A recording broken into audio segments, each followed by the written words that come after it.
Spyware technology, how it is secretly hacking smartphones. All of us live our lives on our cell phones. We are completely connected to it. It's just sort of an appendage at this point. So, the ability to get into that is almost like being able to get into your brain. What we are really learning here is that in country after country, a tool that could be legitimately be used for law enforcement or for counterintelligence is being used against people it should never be used against. NSO is a spyware company. It's a private company. It's an Israeli private company. They make malicious software that governments use to target your smartphone and gather data out of it.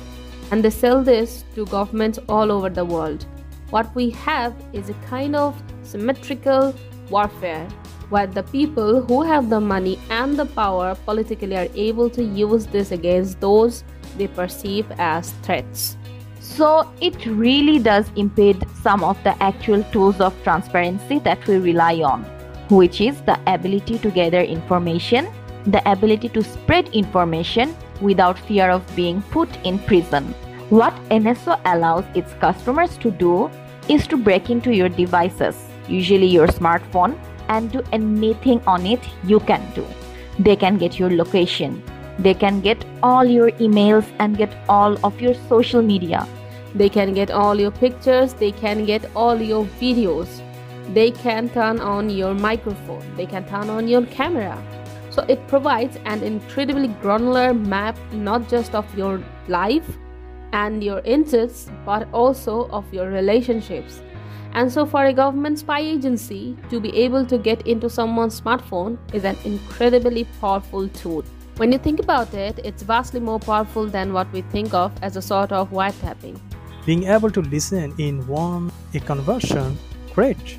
But being able to get all of the conversions that you have had on your device, all of places you have been, all the pictures you take, the pictures you receive from the other people, that provides a very granular glimpse into your life and your world that really is not available in any other way. As a private company, they're free to operate how they want to. There are some regulations that the Israeli government puts on them, and the Israeli government monitors who they sell this to. But once it's sold, the system really belongs to the customers themselves.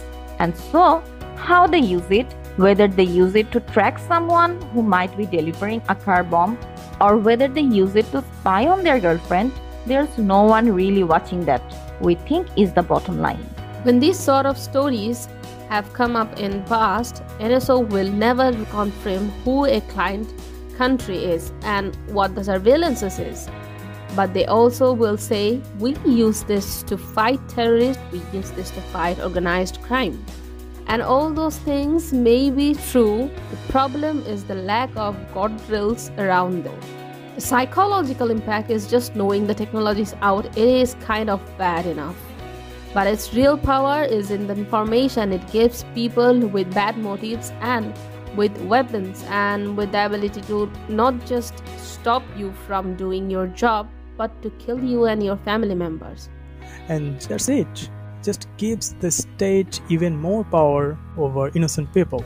This whole spying apparatus has a chilling effect on people who already feel like they are under threat because they are in a minority. Now, in a lot of these authoritarian countries, and then to know that their phones can be spied on without them ever detecting, it adds to their, in some cases, trauma.